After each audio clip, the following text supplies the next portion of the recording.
Chapter 30. You are listening at Novel Full. Audio. Matt felt the skill info get injected into his brain one more. The pain wasn't as bad as before, maybe his body skill upped his resistances to this. He was left with 4734, it didn't take long to spend the points but it was a hassle go get them. The best way at the moment would be fighting more beasts at his level, but things at that cultivation level were rare, plus he got lucky and fought one that had just leveled up and wasn't used to the elevated cultivation. He had more skills in his arsenal that he needed to test out, but it was also time to leave this village. The problem with the rage monsters was solved, so he had fewer monsters to hunt. Also he wanted to see the world a bit more as well.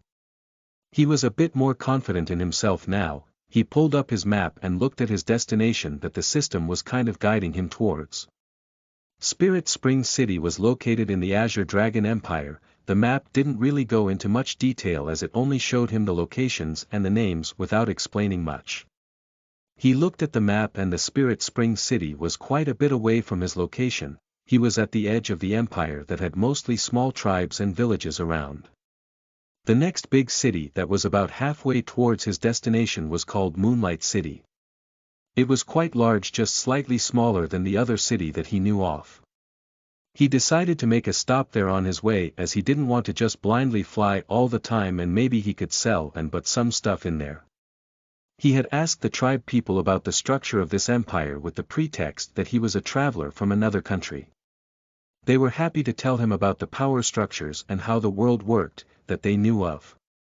He learned the Chi condensation cultivators filled up the majority of the population, most never getting through the third level bottleneck.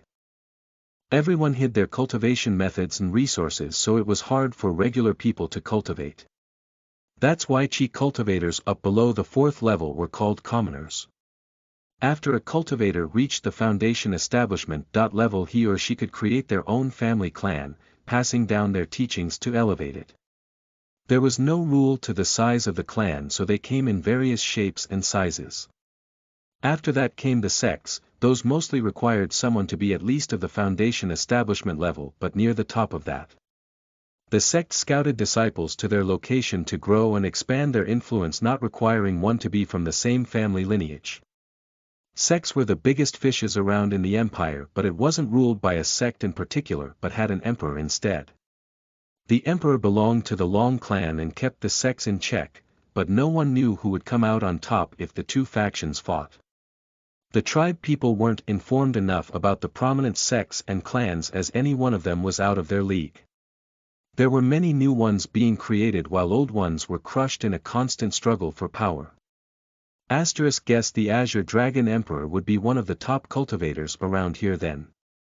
But those people like to hide their true power, so there might be a bigger boss behind him. Asterisk he gathered some info before heading out along with some supplies that he got from the villagers for helping them out with their beast crisis. He could see the silky pants that he saved all bandaged up, but mostly from the beating his father gave him and not from the beasts. His followers looked at him with a gleam in their eyes while smiling. This made Matt feel a bit uncomfortable on the inside. He would rather have some cute girls look at him like that, but instead he had some hairy burly men do that instead, which sent a shiver down his spine. Matt moved in front of the larger brown-skinned man and gave him a smile. He then stretched out his hand going for a handshake, which Yang Shan didn't understand at first. This is a way how people from where I come from greet or say their farewells, he said while grasping the burly man's large hand and giving it a firm handshake. The man looked down but then shook it right back, looking like he liked this new way of greeting people. Kuth. The corrupted one is dead, so you shouldn't have any more beast problems. If you have any troubles you can search for me in Spirit Spring City. That's where I'm heading for now. I'll probably be there for a while, or so I hope. He shook some more hands as everyone seemed to like this new sign of respect, was a bit more personal than the bowing. Well, I'll be heading out then. You guys take care. A lot of people were gathered to send him off, cheering and clapping at him as he started floating up into the air. Well, be sure to recount your deeds for generations to come, Senior. Everyone will know the name, Zhang Dong. Well, at least I didn't use the name Long Dong.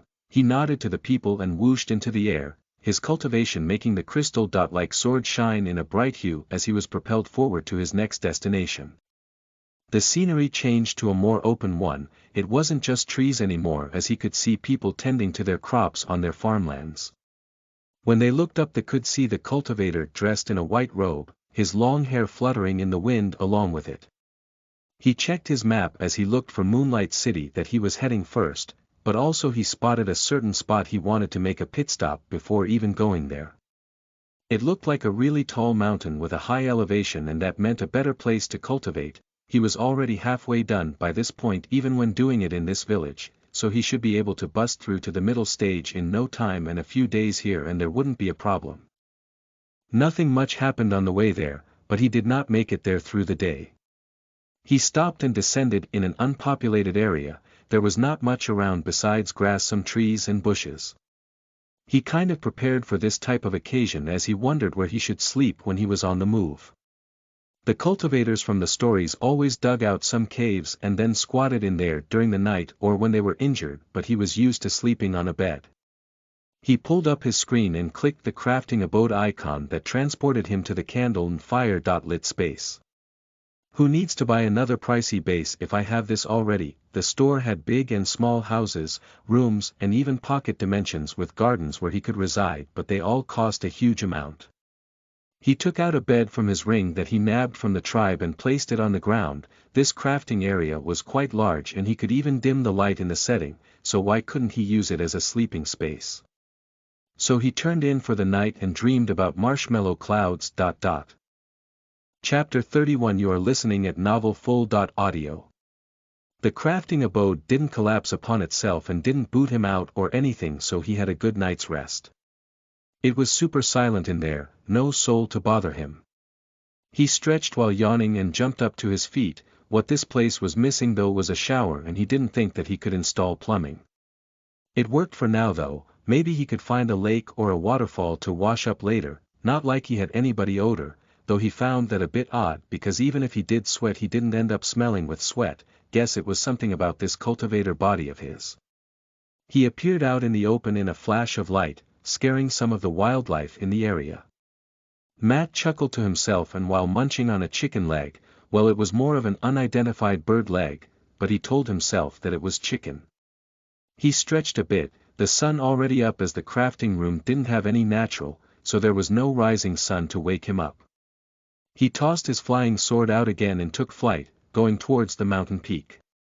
The mountain is huge. It looked a lot smaller on the map, but it just went on and on till the clouds. Guess everything on this continent was bigger than back on Earth. He pushed more spiritual energy into his sword and flew up into the air, ascending upwards while the skill shielded him from the heavy winds and cold air. As he broke through the soft blanket of clouds he could see the mountain peak. To his surprise it was quite green up here. He didn't see any snow around that he expected from a place at this altitude. He looked at the map and then tried to sense the aura of others around here, but it was nice and peaceful. There were a couple of beasts up here, most of the bird variety, but they scattered the moment they felt his overbearing aura as he was scanning them. There was a layer of clouds just below the tip of the mountain he was standing on. The view was just breathtaking. Matt just took a moment to look around the place. There were vegetation and a little spring in the middle. He slowly walked around while the birds flew about. The place felt peaceful. He couldn't feel any dangers around, a perfect spot to spend some time to test his skills and cultivate. He hopped up to the highest point on the mountain top, which wasn't that wide. He had just enough space to sit down in the lotus position on the almost pointy boulder sticking out of the mountain top. He started concentrating. The wind started picking up as he resumed his cultivation. The chi in the area was a lot thicker than what it was back in that forest village, so sucking it up was a lot easier this time around. He sucked up the water like chi into his body, nourishing his meridians and pumping his cultivation up more and more. The storm clouds soon gathered up above him, and the ones that were below the mountain peak looking like a blanket turned dark. The animals around the peak started hiding and running away from the incoming storm. The lightning strikes soon filled the entire peak. You could hear booming sounds of thunder hitting against the human cultivator that remained seated in the lotus position. The electric strikes kept connecting with his body periodically. infusing him with more and more chi. Due to the storm, the cultivation process was a lot faster than before, but it was a lot harder as well. Matt had to focus diligently as to not let the spirit energy run wild in his body and not to overflow.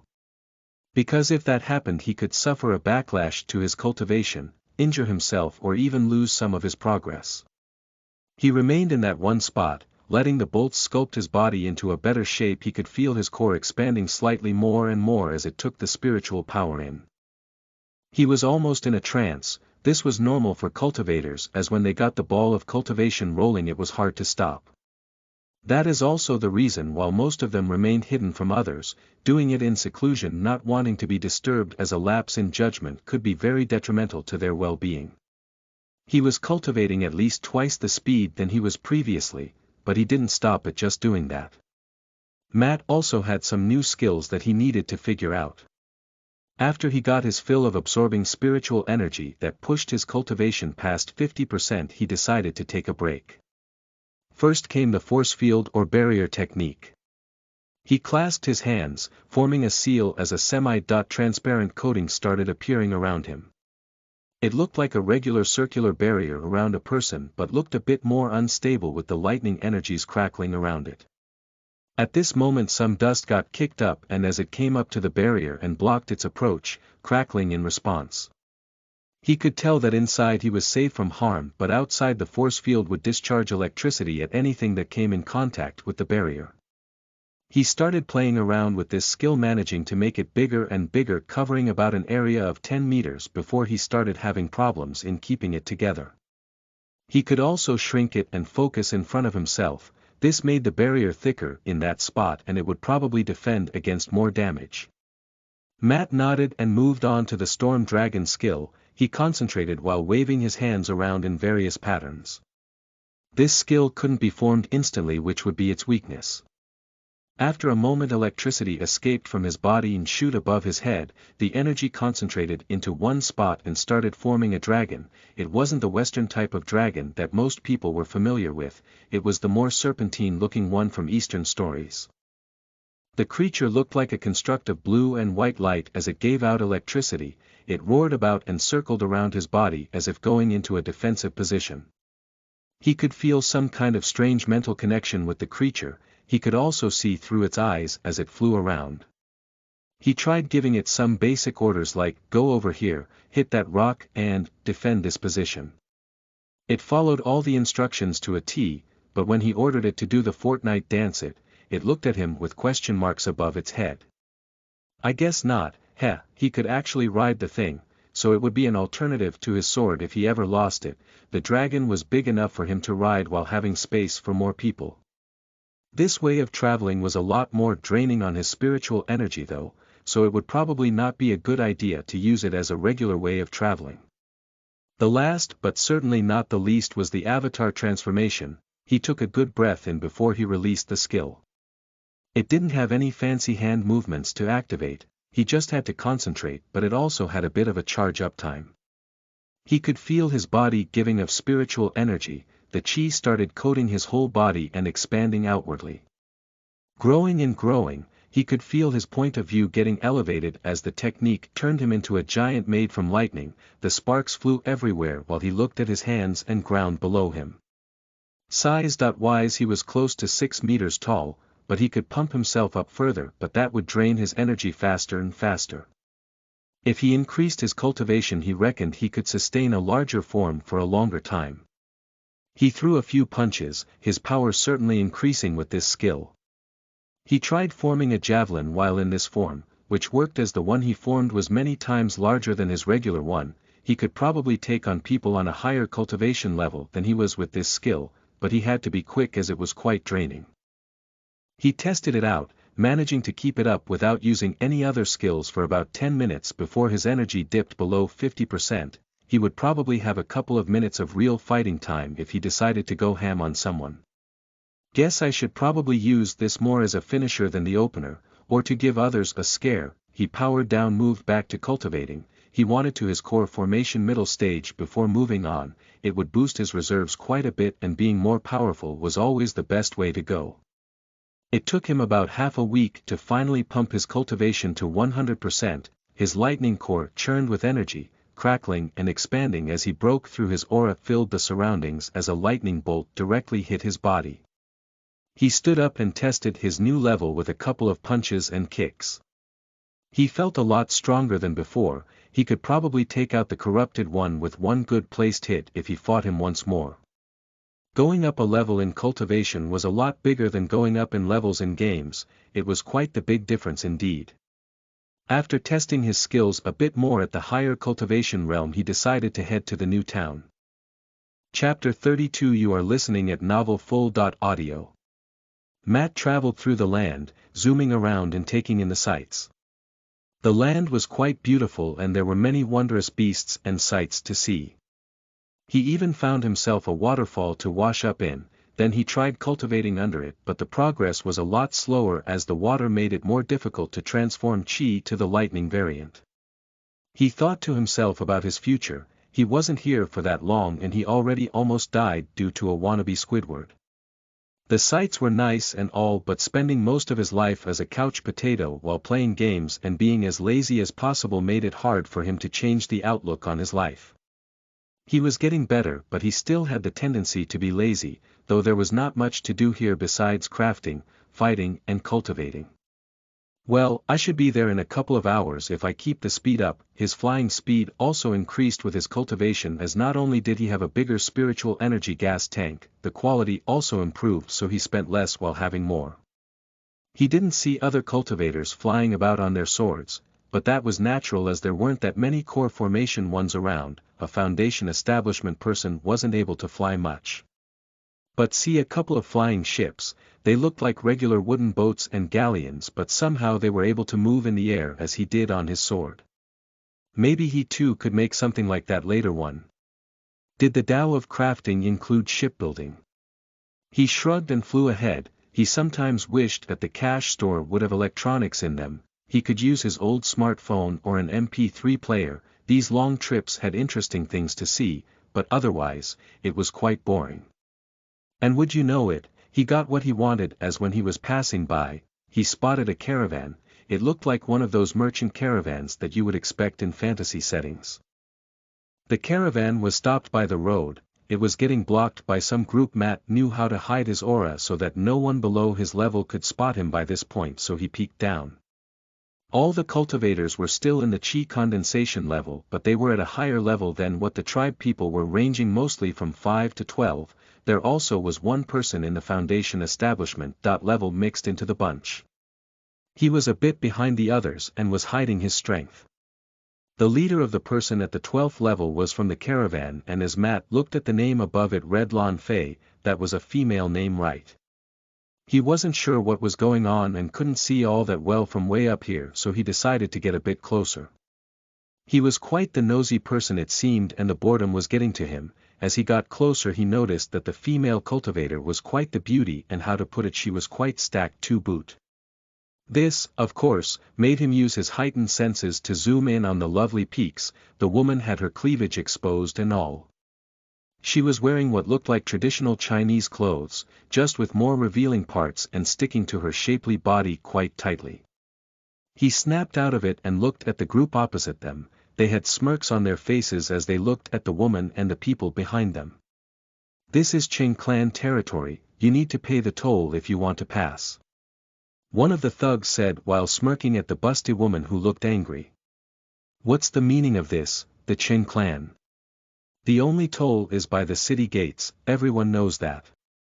Plus this area belongs to the Zhang clan. Matt perked up at the mention of his so-called clan that he had no idea who was or wasn't a member in. He found himself moving closer and closer as things got even spicier. He was totally not staring at the woman's chest and totally didn't stare as she was talking, which made her ample bosom bounce in a lovely way. The Qing clan members noticed this too, so they started drooling themselves. The Zhang clan has its hands full in Spirit Spring City. They have no power in Moonlight City anymore. The woman frowned at the people in front of her. If this was true, then they wouldn't be able to get out of this without paying. They could not offend the ruling clan of this city if they ever wanted to do business here. But she didn't like the way these upstarts handled things. The moment they got some measure of power, they extorting money from people. She gave out a sigh and tried to be professional about it, being the caravan's owner and a merchant herself. The sleazy ways of these people weren't anything new to her. How much?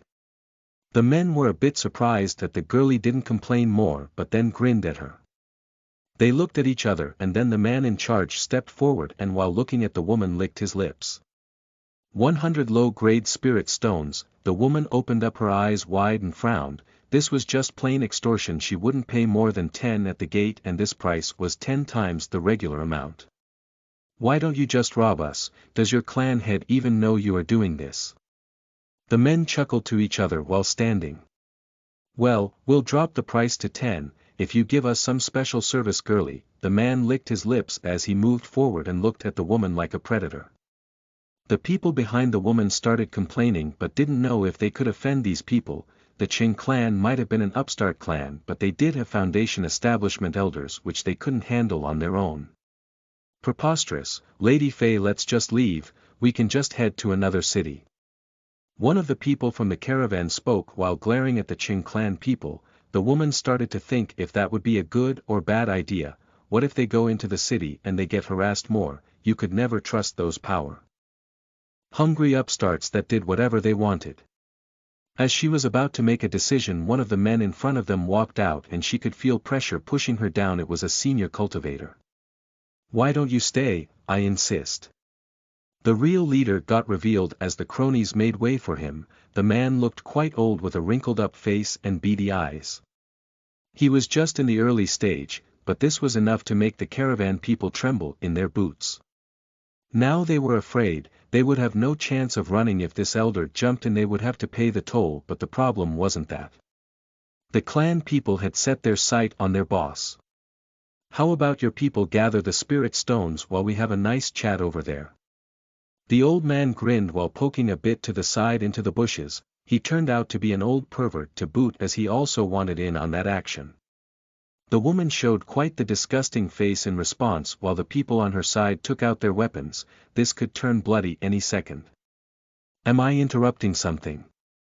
Suddenly everyone heard an unfamiliar voice. Everyone looked around to the sides but they couldn't see anyone around, but suddenly they looked up and there was one peculiar cultivator hovering right above their heads.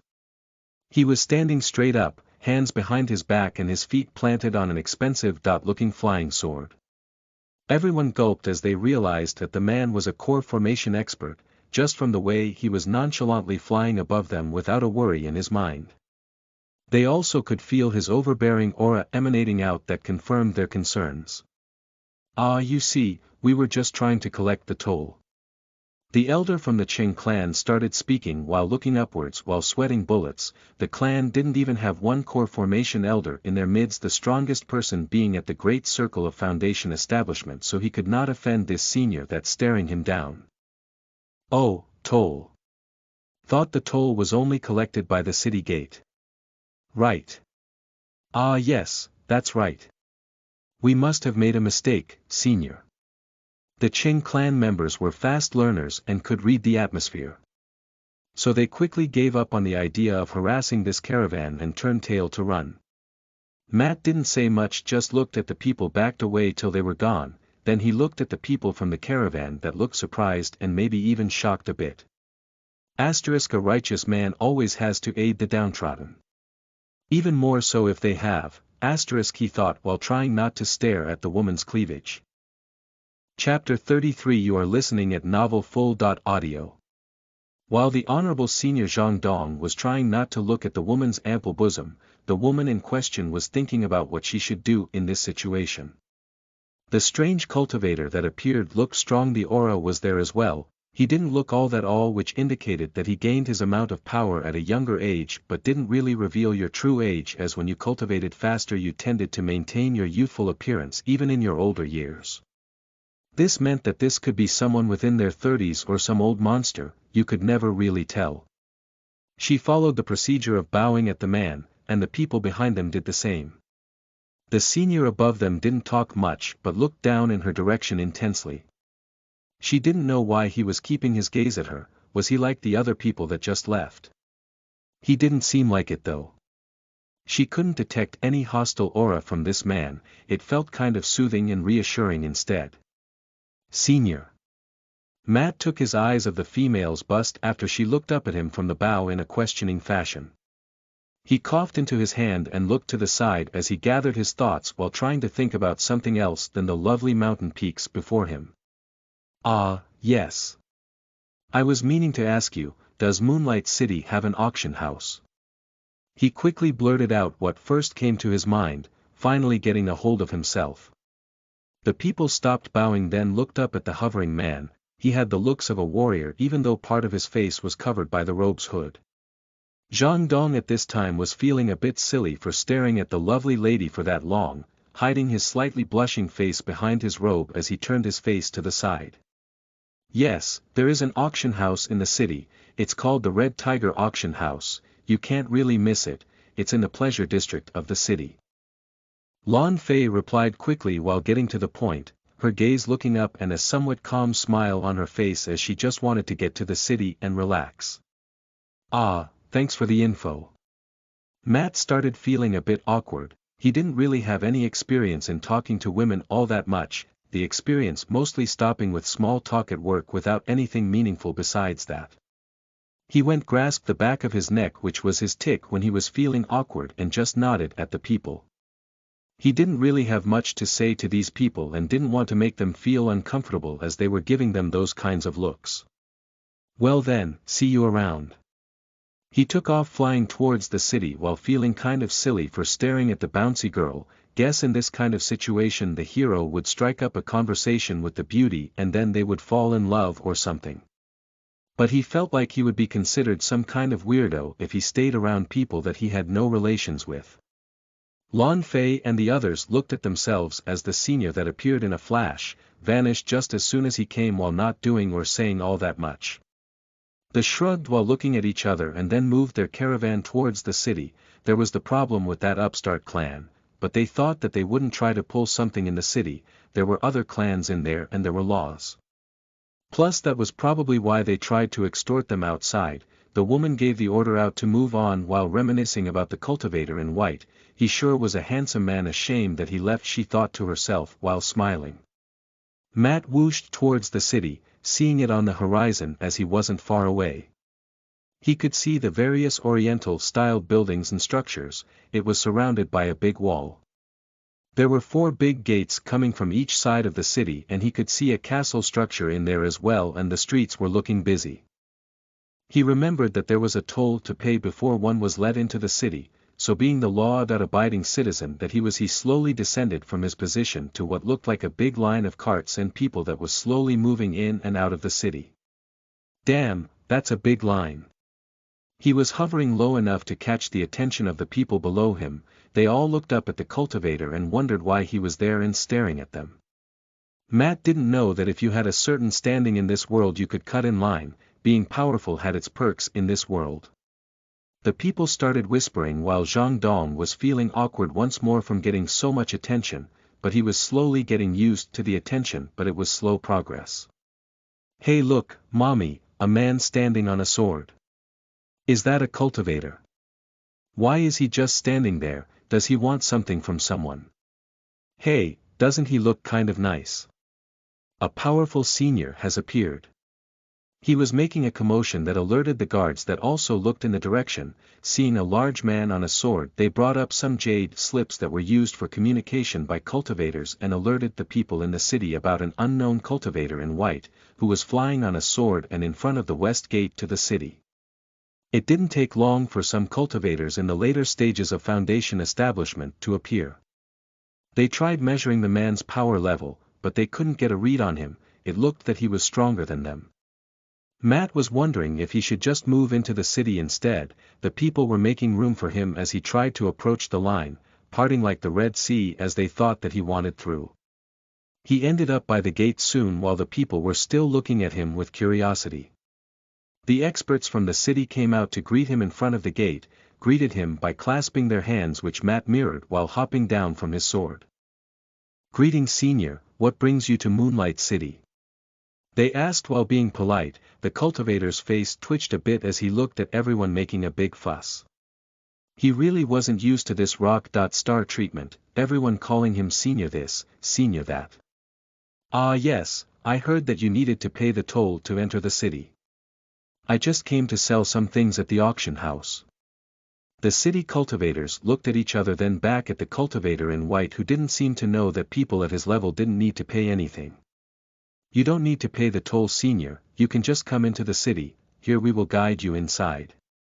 He felt stupid now, and just followed the people that beckoned him inside. There were 3 cultivators and they all looked to be in their 50s, a bit old but not too old. They explained to him that the city requires the common people to pay the entrance fee, but strong people like him or from powerful families didn't have to, it was more to keep the riff-raff out.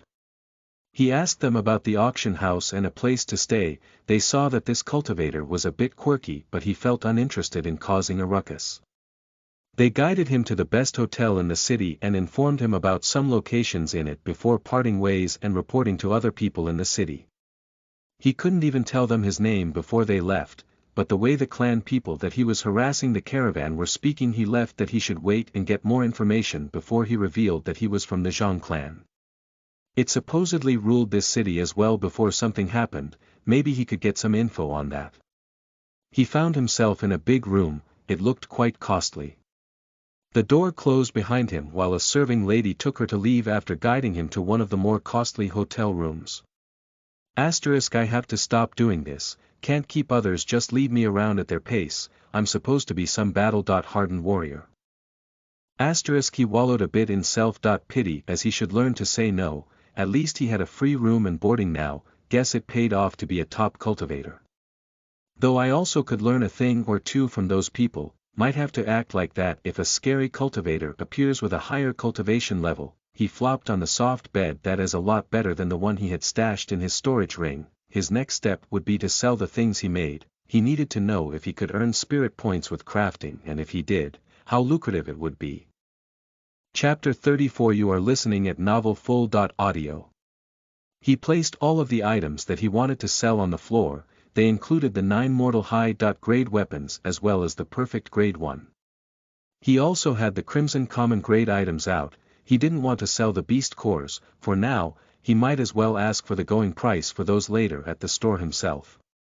There were various shapes and sizes, war hammers, swords, axes, and even a bow. He wasn't sure how much he could get for them at the moment, but he hoped that he could make some money. If he could, then he would have a nice money and point-making option for himself instead of just murdering monsters or other cultivators. The later one he wasn't that keen on doing at all. Zhang Dong had a big window in his hotel room. It was a really tall building and he was occupying one of the topmost floors. He could see down on the bustling streets. There were people coming and going, just doing their thing. He still didn't really know what to do with himself. Should he really go to Spirit Spring City? Would he fit in there?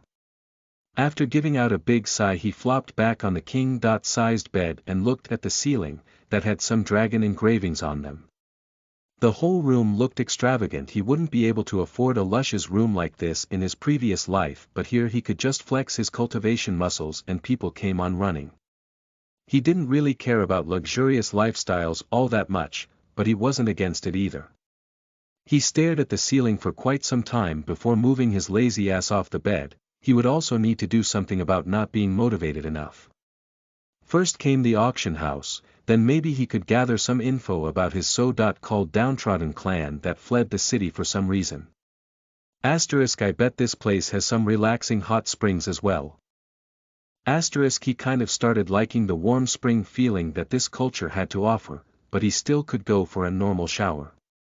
He paced up his things, looked at his robe in the mirror and decided to head out. It was the middle of the day, so he might tour the city for a bit before the auction house opened.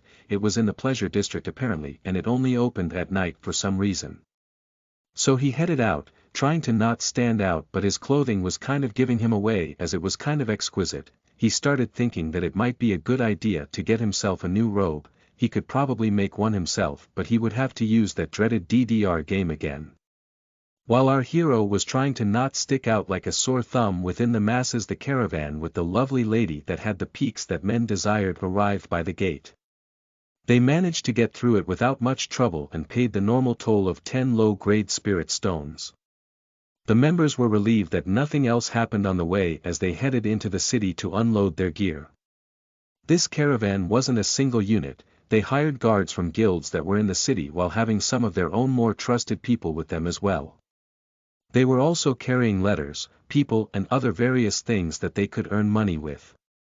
They started unloading their cargo and got busy with work. Their purpose was profit. They just as Zhang Di came here to sell items at the auction and the market. They had some low-grade treasures ranging from common to mortal grades but mostly on the lower levels. The guards surrounded Lan Fei as they went around unpacking things. She was the leading merchant of the group, so everything went through her. They didn't think anything would happen in the city, but they didn't want to repeat what happened previously. The strange cultivator probably wouldn't help them if they got into trouble once again. This place was a lot safer when the Zhang clan was running things. Merchants weren't getting robbed in broad daylight like this. Shoo, Miss Fei, you shouldn't be talking like that. What if they hear you? The oldest guard said to the woman. He looked to be the oldest from the bunch and was the most trusted soldier from the bunch that this woman had. She belonged to a long line of merchants. She had been the leader of this caravan for a couple of years now and was slowly making a name for herself, as this wasn't the first time she was in this city.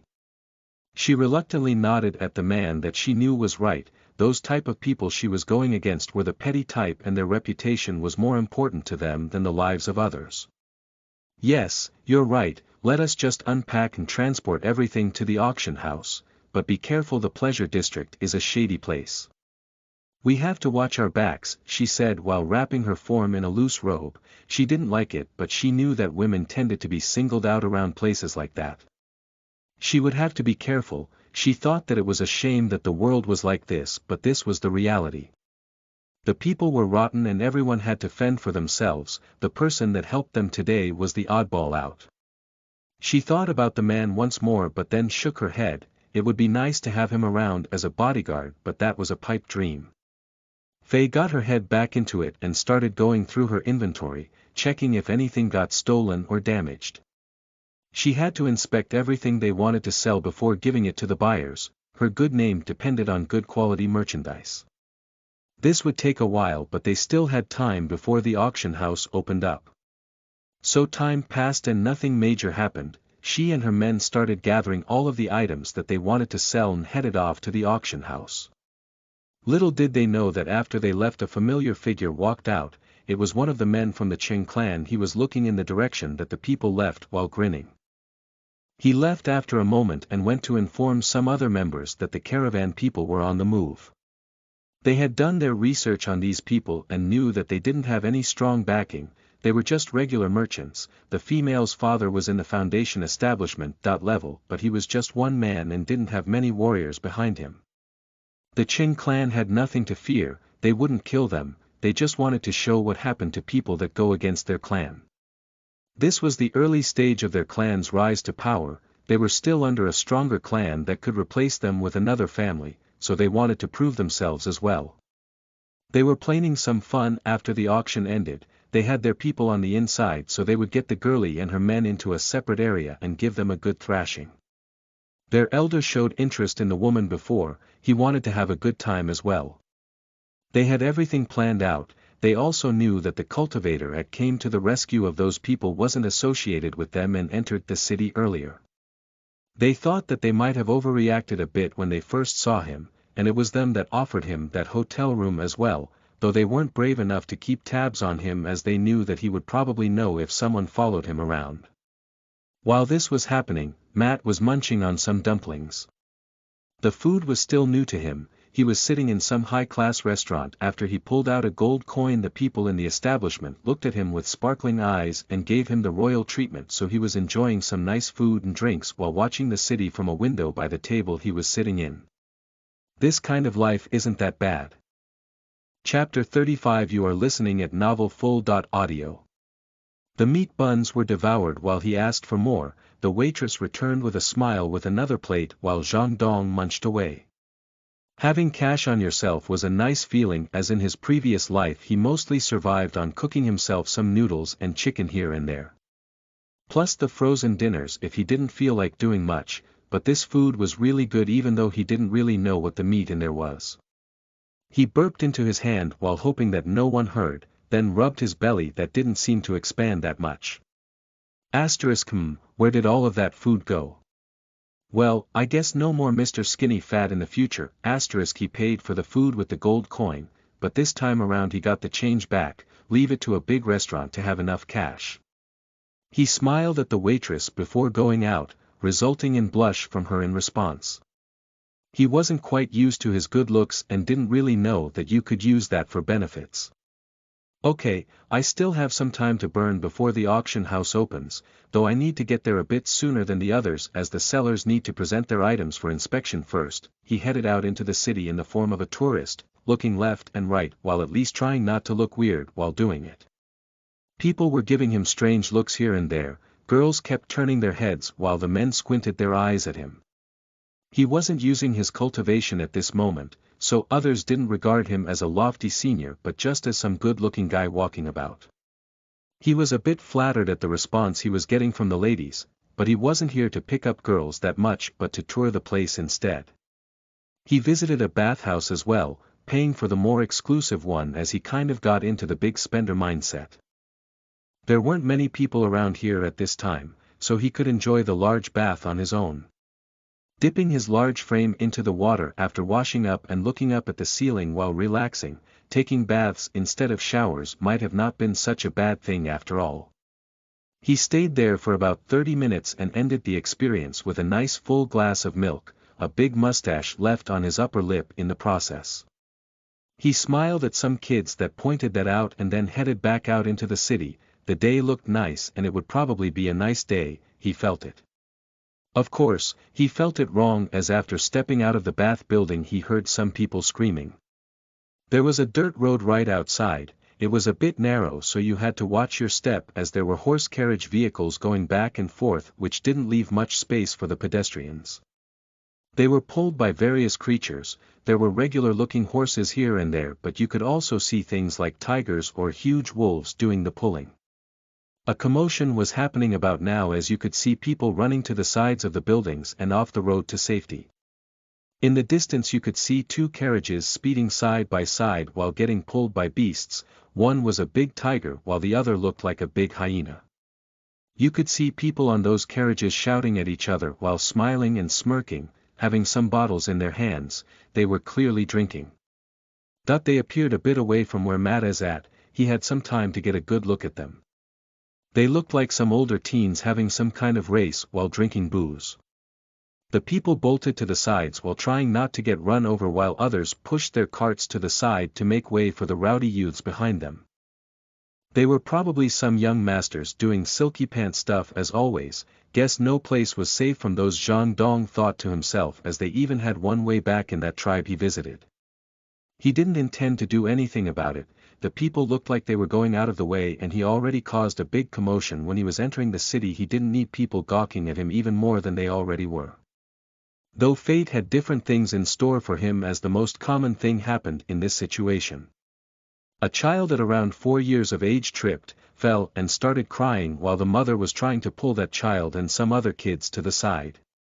Of course, she pushed the 2 kids to the wall and then started quickly running back to get her last child back that was rolling on the road crying her little heart out. But the woman was just a regular person, so she wasn't very fast, so at the moment that she was picking up her fallen offspring the people riding the monster-drawn wheeled vehicles arrived at the spot.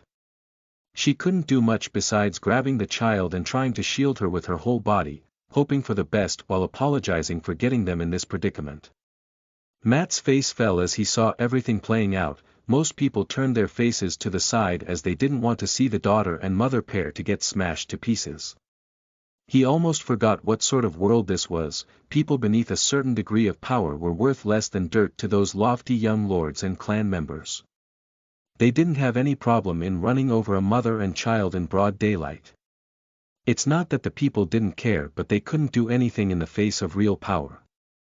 The people on the top tended to remain there, and if you didn't have the tendency for slaughter you mostly didn't get far either. He didn't like that one bit. People looked on in horror as they saw the two beasts run towards the defenseless woman and her child. They knew who the people in the carriages were. They were some Qing clan members, of course, some from the younger generation. They moved along the city as they owned the place now. It was pretty chaotic. The previous clan that was keeping the peace wasn't like that. But they couldn't do anything about it. They gritted their teeth as they looked at the poor woman. Suddenly something happened. They could feel a huge aura sweep over the place and a strange cultivator appeared right where the woman was standing. He waved his hands in a strange way and a strange translucid shield appeared in front of him and the woman. The shield was sparkling with lightning energy and looked deadly to the touch. The two beasts felt the suppressing defensive ability in front of them but they couldn't stop. The shield wasn't wide so they tried to dodge to the side but they still ended up hitting it. The monsters got shocked and bounced off to the side while the carriages got propelled into Zhang Dong's force field ability. The people on them looked in horror as they slammed into the sparkling wall which was placed at an angle so the carriage flew upwards while spinning and crashed on its top end. They both landed in a similar fashion with the bests getting yanked over as well. The Qing clan members were scattered on the ground but there were still some of them on the inside of the carriage. No one got really hurt though. All these people were cultivators and they could take some hit and this was just a regular vehicle crash. Two youths climbed out of each carriage along with some other men.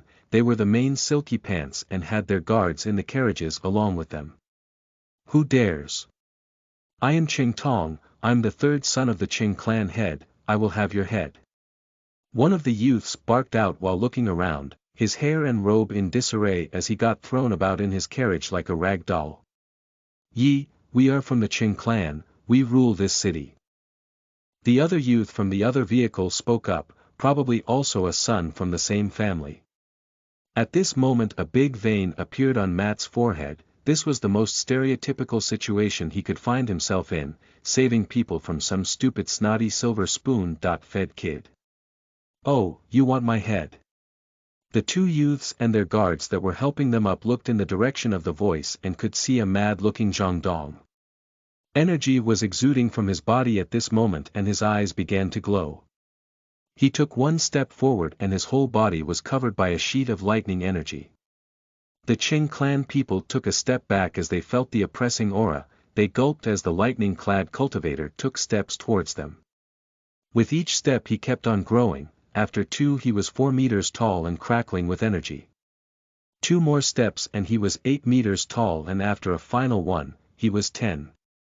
He looked down at the bewildered Qing clan members that were directly below him now with a frown on his face. So, come on up here and take my head. Chapter 36. You are listening at novelfull.audio.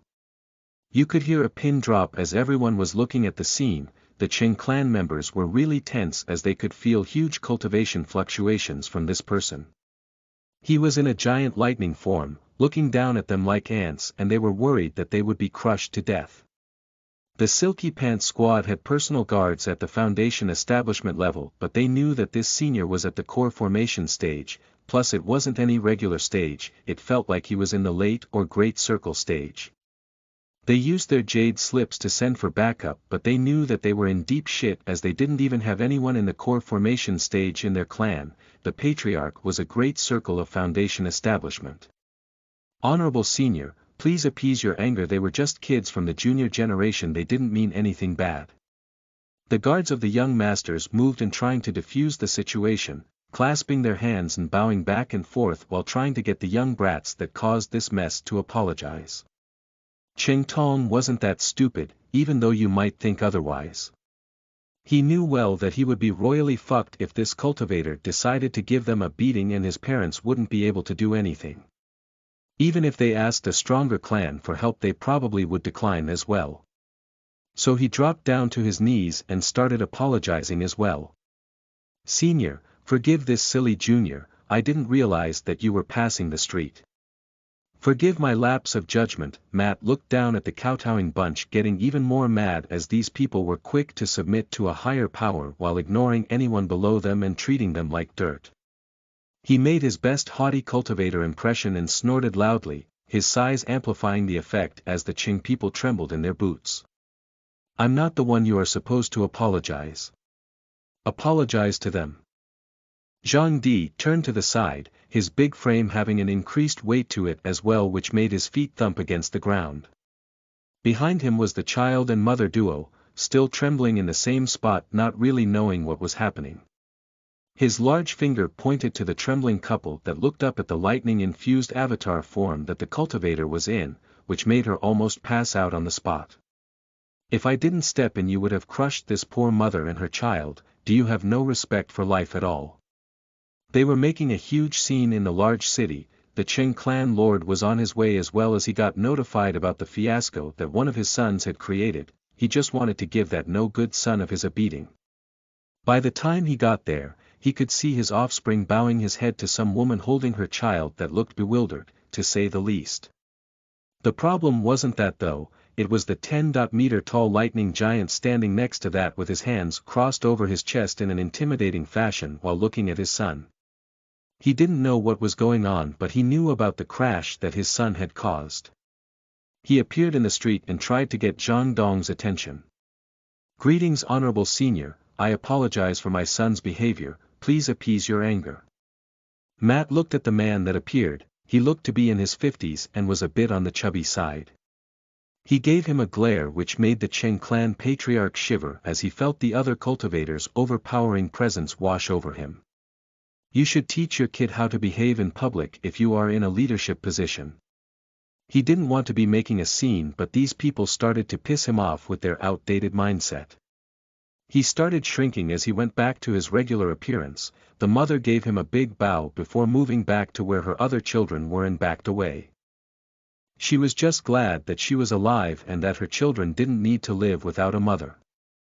The Qing clan members started gathering together as the stronger elders came on over. They didn't know if they would have to fight this person or not, but he seemed to have calmed down for now. "Thank you for being so magnanimous, Senior. I'll be sure to discipline my son and his friends. Also, I'm the city lord, so if you have anything you want, you only need to ask." Matt looked at the man that was clasping his hands together while hunched over a bit. He looked like a sleazy merchant more than a clan leader at the moment. He wanted to be done with the lot and just harumphed like a proper mad expert and removed himself from the vicinity, while the Cheng clan members looked at him with fear. After he was gone, people started whispering while the Cheng patriarch showed an angry expression. He gave his son a thwack on the head while barking out at the people around. "What are you lot looking at? Be gone." He released his cultivation, making the people disperse in fear. Then he told his people to gather all they could find about this unknown cultivator. He had to know if he came from some big sect or clan, or if he was some solo cultivator instead. "You idiot, I told you to do your stupid stunts where people can't see you. Why did you have to do this stupid thing in public?" He hit his son one more time. A big lump appeared on his head. He then told him to go back home and not come back until all of this blew over. This strange senior had some weird thing about protecting other people. He didn't get the info about his clan members collecting toll outside the city, as they did that stuff on their own. Otherwise, he would have probably forbidden them to go through with what they were now planning. He ordered everyone to conduct themselves with care around the cultivator dressed in white and then left. At this time Matt was in a secluded alley grasping his chest as his heart was pounding a bit. He managed to stay composed while showing off his cultivation, but he still wasn't used to acting like that. "Well, at least I didn't pussy out totally this time around. Think I'm making progress, but still I don't think this will fix the problem." He knew that this wouldn't really fix the problem in the city. He knew that if he wanted them to listen, he would need to force them to do it. But he wasn't ready to go on a rampage in this city, so the most he could do was to intimidate the people under the guise of an irritated senior cultivator. He gave out a sigh and then moved out of the alley. He moved towards the auction house in the pleasure district while it was getting late in the day, hoping that he could get past that without any problems popping out. "Knowing my luck, I'll run into some slave princess that will want me to save her country or something." He hurried up, taking big strides, and after some time arrived in the district. There were many colorful buildings in this place. There were restaurants, theaters, and casinos, but also other more raunchy places. This was kind of where the seedy people liked to hang out and make money. He could see some food stands and some ladies in provocative outfits standing around trying to invite customers to their establishments. One even tried to invite him in as well, but after he gave her his deadpan look she backed away. Our cultivator had no courage at all to go into one of these places at all, even though he kind of wanted to, but he found himself frozen while looking at one of the establishments. No. I have to be strong, a gentleman doesn't need to use those sorts of places.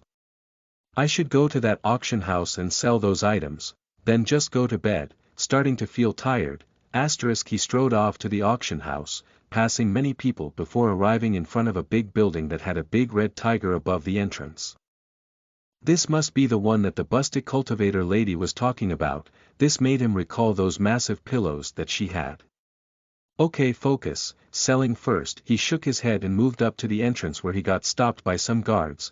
They asked him about the reason he was here. They told him where he should go if he wanted to sell after letting him come inside.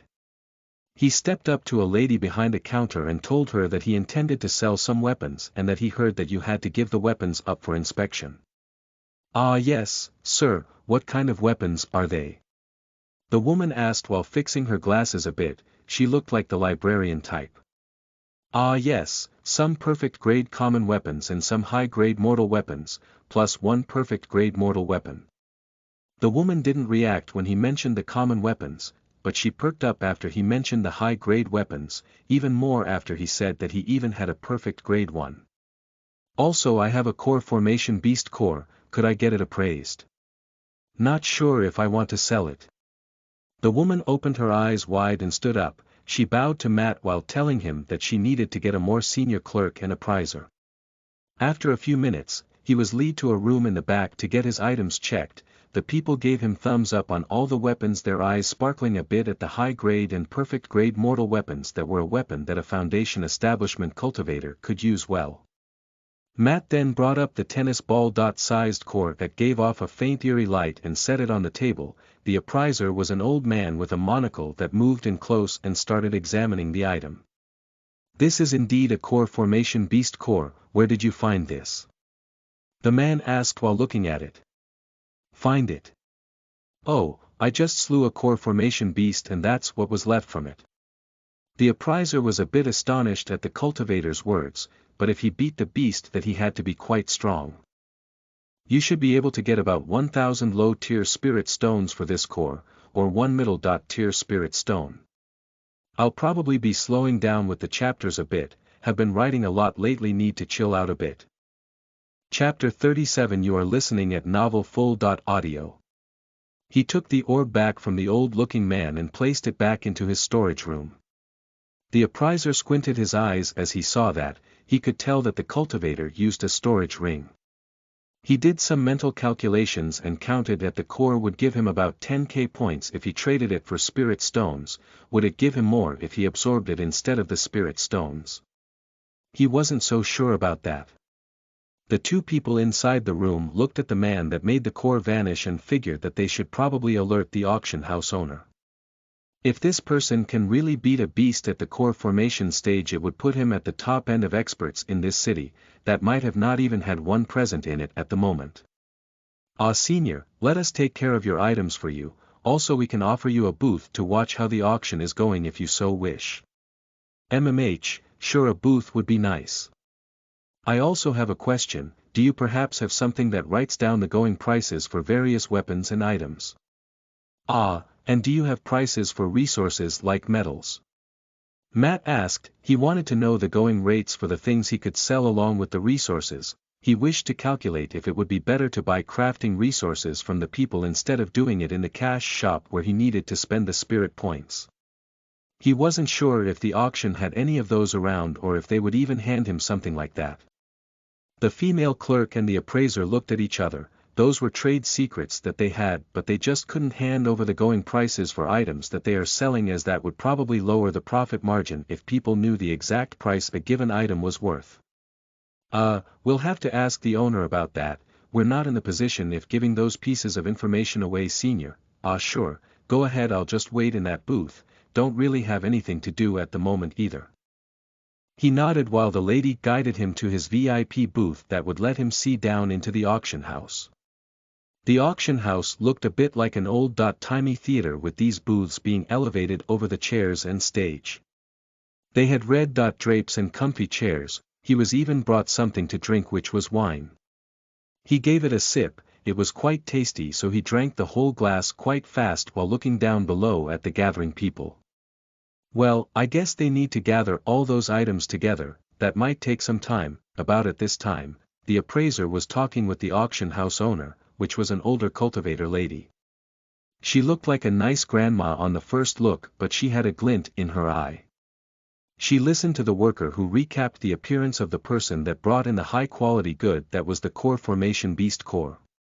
So, did he look like someone we should be cautious of? Could you get a read on his cultivation level? She asked her worker. No, Madam Wong, I couldn't detect any cultivation fluctuations. He must be quite powerful to be able to hide his aura so well, or he could have a treasure on him. He looks like a fairly well-off master. The robes that he was wearing are fit for a core formation expert. Also, he had a high-grade storage ring as well, not one of those knockoff ones that have barely any space to store a sword in them. The woman rubbed her chin while leaning back in her chair. They were in her office and there was a big double-sided glass window behind her. She could see the auction house and all the people below. She glanced at the spot Matt was sitting in and saw the good-looking cultivator that was gulping down the free wine they offered to their customers. The moment she looked at him, he could sense that someone was looking at him. There was a big tinted window there. He could kind of tell that there was someone behind there, thanks to his heightened senses. Madame Wong felt the gaze of the man on her. Their eyes met. He didn't show much of expression and was just looking, but she felt cold sweat run down her back. The man was able to notice that she was looking at him. She had various levels of magic treasures blocking the view inside the room, and no one should be able to know that she was in here. Also, while Zhang Dong was focusing on the old lady, he gave off a hint of his real cultivation base. She turned around and looked at her appraiser that was wondering if something was wrong. The woman looked pale now. Give the senior what he wants, don't offend him. The man nodded while being slightly perplexed, but he wasn't one to ask questions. He got out and gathered the jade slips that had the numbers of the items that were sold there. There had even compiled them to show an average price if he was interested in them, along with items that cultivators used for pill making, crafting like metals and other various things. He handed it to a waitress lady to deliver to the cultivator. They should have asked him about his name as he didn't introduce himself, he thought. Matt stopped staring at the auction house glass panel, moving his head to the side to focus his gaze on the people in the auction house. After a moment he got the jade slip with the information. The serving lady bowed at him before stepping out, letting him examine the jade slip in question. *O, it's a jade slip. Cultivators use those for storing information or as phones if I remember correctly. I'm supposed to put my spiritual energy into it to get the information out. Let's see. Matt concentrated and his spiritual energy entered the jade scroll-looking item. The databank of the sold items quickly rushed into his head as he did that, giving him a little scare. It was a bit different than the thing the system did with the information injection. The information was there, but it didn't force its way into his brain. He could slowly digest it bit by bit. Guess that was a plus and minus to that, as it wasn't painful but slower. For the time being, he decided to look at the prices in there and compare them to the store prices to see if he could make a profit later on. He still had some time, but people were gathering in the auction house and more seats were getting filled up. First, he looked at the mortal-grade weapons. He found out that he would probably lose out if he ever tried making low-grade or middle-grade weapons while buying resources in the store. Maybe break even with the middle-grade ones, but the rewards varied depending on how many people were buying. The high-grade ones would give him an up to a 50% profit. So if he spent 1000 SP to make one high-grade item, he would earn up to about 150 spirit stones that would net him about 1500 SP in return. One spirit stone didn't always give him 10 SP in return, the giveback varied as well. Then came the perfect weapons. Those would give him the biggest profit margin, something between 300 to 600 spirit stones, but he needed to use beast cores for those. If he subtracted the core cost, then he would gain about 2k spirit points from those and 500 spirit points from the high-grade ones. Asterisk so I can profit, but I guess hunting beasts might be a bit faster, I gain a lot more for foundation establishment beasts, plus the cores will be free then. But still a good way to earn something on the side. I wonder if I make too many weapons if I'll destroy the balance on the market and the prices will go down, maybe I shouldn't overdo that. I could also do it wholesale or trade with some clans that have a lot of spirit stones. Time passed while Zhang Dong was doing quick mental maths with the jade slip in hand, the auction was about to start and the night was coming, the city lit up with various colored lights. Nighttime came and the pleasure district got busy, for some people this was the real start of the day. Chapter 38 You are listening at novelfull.audio. While Matt was up alone in his VIP room, trying to math away while scanning the jade slip, the auction was about to start.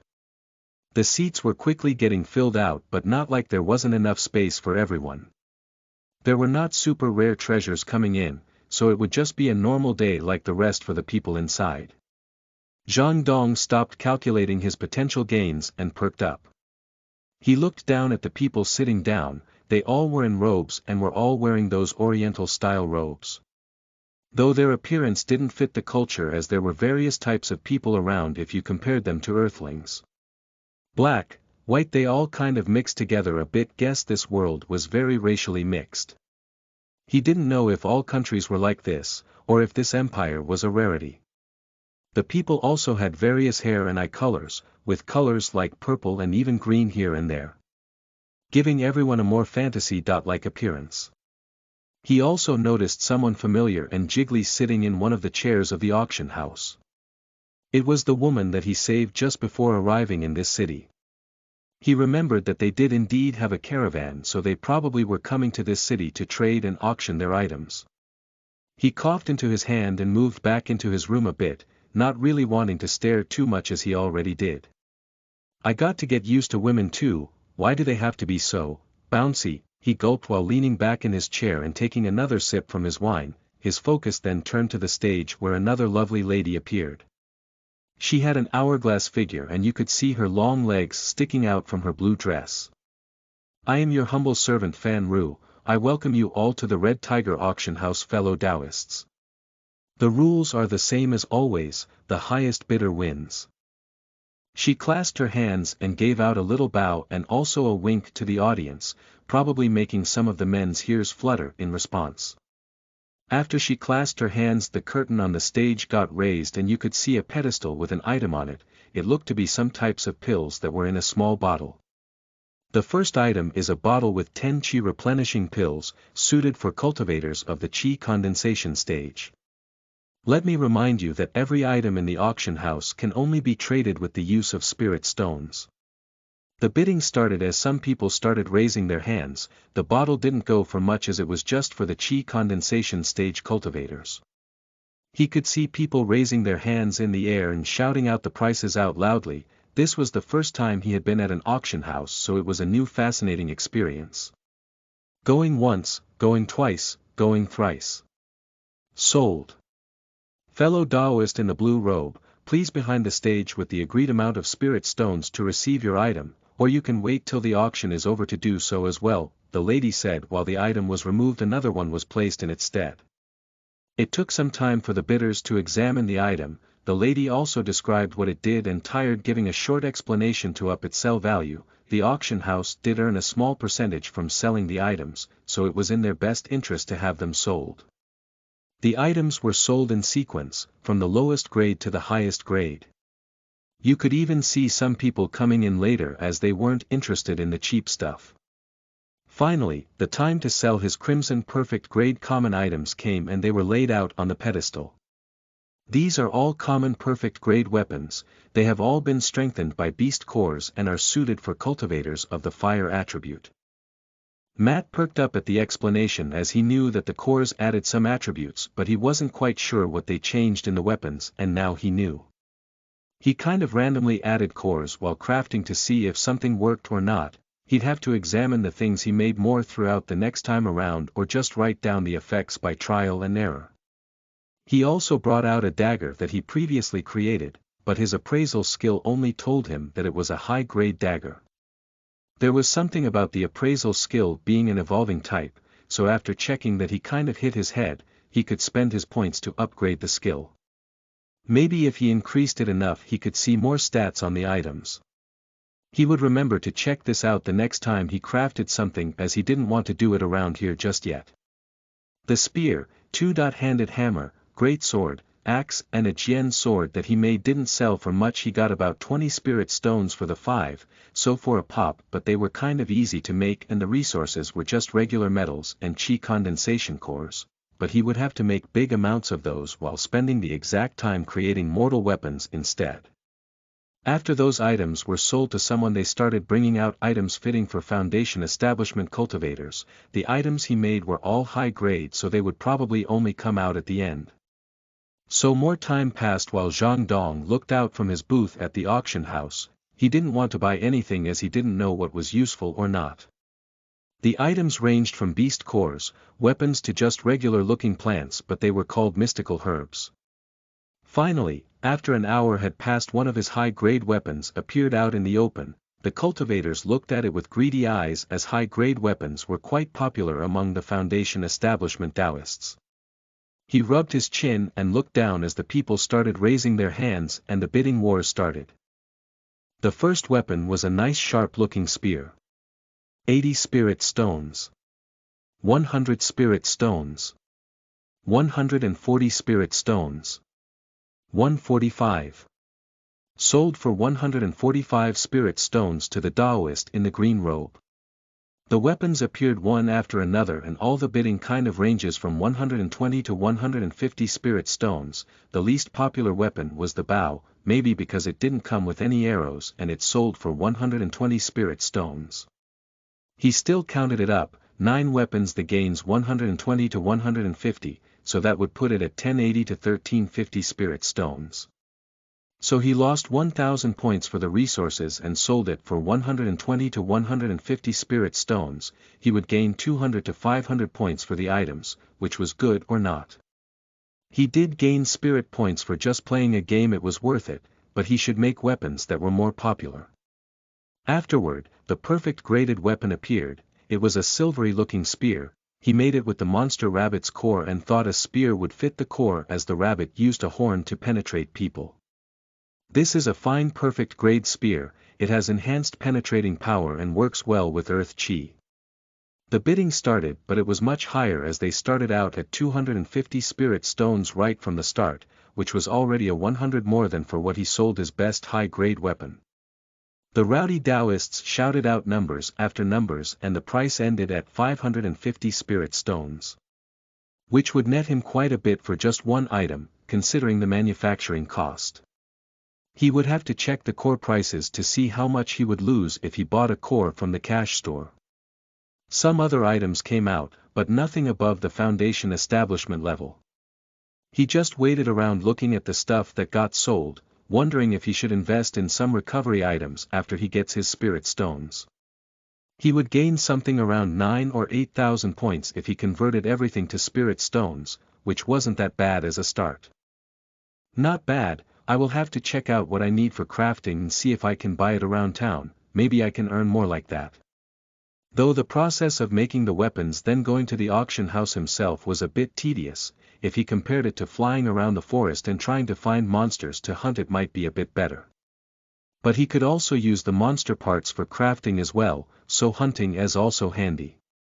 For the time being, he decided to head out and get his stones, then head back to his hotel and rest for the night. The people were leaving as well, and he couldn't see the woman from earlier around. They all must have gone to pick up their money as well. Chapter 39. You are listening at novelfull.audio. 15 minutes earlier. Lan Fei looked on as the last item that she brought out was sold. She also was part of the bidding wars, getting a couple of items that she thought she could sell for more in another city further along. She knew the amount that she could spend and wasn't wealthy enough to go for the high-grade items, so that was more or less it for her in here. She didn't really care about the high-grade weapons that were brought out and were getting bid on now. Okay, guess it's time to gather up the merchandise and leave this city. I'm having a bad feeling about this place, she thought to herself. there was also apparently some commotion on the streets with some cultivators offending some big shot. It was apparently the Qing clan which made the woman feel a bit better, though apparently he didn't really trash any of them too much, just some young masters getting a schooling and nothing much besides that. Heh, guess if you got power you don't really care about the little people beneath you that much. She had 2 warriors on each side where she was sitting. She gave them a signal to move out. It was time to get the money and the items and then return to the caravan. They would stay the night and then go early in the morning. There was no reason to remain here, plus the clan in here was kind of sketchy. She didn't want to end up with having to bribe them and lose most or all of their profit. Okay men, time to head out, let's wrap this up. Yes, Lady Fei. Both of the men nodded and got out of their seats. They remained a step behind the lovely lady while keeping guard. They eyed the other patrons menacingly as they knew that their lady tended to attract men a bit much. But she also was quite good at mediating and talking her way out of situations. Most people were more or less reasonable. But there also were people like the men they met today before the city. Those were hard to reason with as they were drunk on newly gained power. They exited the main auction hall. People were still going in and out of it. They walked over to one of the workers and gave their information so that they could get their items and spirit stones. The auction house gave special numbered tokens to the sellers and buyers to identify everything later. The worker took out a jade slip and searched for the number, his eye twitching a bit as there was something else in the jade slip that looked unusual. It had something to do with you-know-what clan. Miss Lan Fei, is it? He asked while the woman nodded and confirmed her identity. He kind of knew that this wasn't anything good. It said that if any of the workers in the auction house come across Lan Fei they should guide her to a certain area in the back of the building without asking any questions. Plus anyone not following this order would be severely punished if they ever found out that they ignored it. Ah yes, this way please, I'll guide you. They didn't see much out of the ordinary as they were guided to the back. This wasn't the first time that the people were in this particular auction house, so as they walked they noticed that they weren't being led to the usual room. It was further in the back where the auction house invited the more important guests. This was a red flag, but maybe there wasn't space in the regular rooms. Did someone important want to make a lucrative deal with them? They didn't know, but Lan Fei looked at her men and nodded, making a decision to take the risk. They could see some guards placed along the way, but that was normal. An auction house had to have protection. They walked into a dimly lit room and there was someone sitting with the back to them. The person that guided them inside quickly made his way out as he didn't want to stay here any longer than he had to. I have guided the guest in, I'll take my leave now. The woman and the guards looked behind them as the door was shut and 2 people stood by it now. The light was turned on and the person that was looking like a James Bond villain turned around to reveal himself. It was, of course, the previous Foundation establishment elder that tried to extort them and his cronies. He smirked while more people from the Qing clan came out. They quickly grabbed the 2 accompanying warriors that Lan Fei came with and pulled them away while they were thrashing about. Well, if it isn't the lovely caravan owner, I'm glad that we could see each other again, he said while grinning side to side in his chair. What's the meaning of this? The auction house is supposed to be a neutral area. Why are you causing trouble? Do you think Madame Wong will just take this? She has connections as well. The Qing clan is overstepping their boundaries. The woman shouted at the man while backing away, but her men were getting restrained and the door was blocked off by some Qing clan members. Madame Wong. That old crow. She doesn't need to know anything. I made arrangements so that we wouldn't be interrupted. Plus why would that old crow even lift a finger to defend some random merchant lass? If the news doesn't come out, she won't do a thing, he. This place is sealed and soundproof. I pulled some strings to get you here. No one will bother us. This is a special room, only big shots can come in here. You should be honored that I spent so many resources to arrange this. The man licked his lips while standing up, his aura radiating in the room as it forced the woman down to her knees from the increased pressure. Why are you doing this? She asked while an angry look in her eyes. She didn't show fear as she knew that would probably be something that this perverted old man would get off on. Why am I doing this? Because of you. I lost face due to that weird cultivator, made me look weak and pathetic. No one can embarrass members of the Qing clan. He said while moving closer and closer, his hand moving to grasp the woman's chin and forcing her to look up to him. So, you're too afraid to confront that senior, so you've picked me instead, how pathetic. She replied while spitting right in the elder man's face, the man getting surprised as the spit landed on his cheek. His face turned red and he delivered a slap to Lan Fei's face, making her bleed and fall down to the floor. You damn slut, after I'm through with you even your own mother won't recognize you. He grasped her long hair that was in a ponytail and pulled her towards a bed that was in the VIP room. This room was made for many things and sexual ones were included. The elderly cultivator was mad, his eyes red with anger after getting spit on. He planned to have his way with this woman, then to order his men to do the same while her guards would get beaten to an inch of their life. Then he would leave a permanent scar of the woman's face so that she remembers this day before tossing her out bruised and bloodied as a reminder to not offend the Qing clan. Lan Fei was trying to trash about, but the stronger cultivator was using some strange technique to sap away her vitality. She couldn't move well, her cheek hurt due to the hard slap. She still showed a look of defiance that made the man in front of her even madder, but she didn't want to show weakness in front of a bastard like this. She could see the man going to his robe to remove his pants while grinning in a devilish way. She started cursing inwardly, this is how things in this world worked. The woman knew how it was, but she still felt indignant about it. While the Qing clan members were grinning side to side and stomping on the woman's guards ready to see a good show, something happened. The door that was supposed to be locked suddenly was flung open and they could see one of the people that was supposed to be guarding it on the other side get thrown inside the room and landed flat up against the wall, out cold and with shattered teeth. Then they saw a person walk in, their eyes going wide as they could identify this person. Oh, they remembered him all right, it was the cultivator that screwed up their previous extortion attempt and now he was standing there in the doorway, looking awfully mad while giving them the stare down.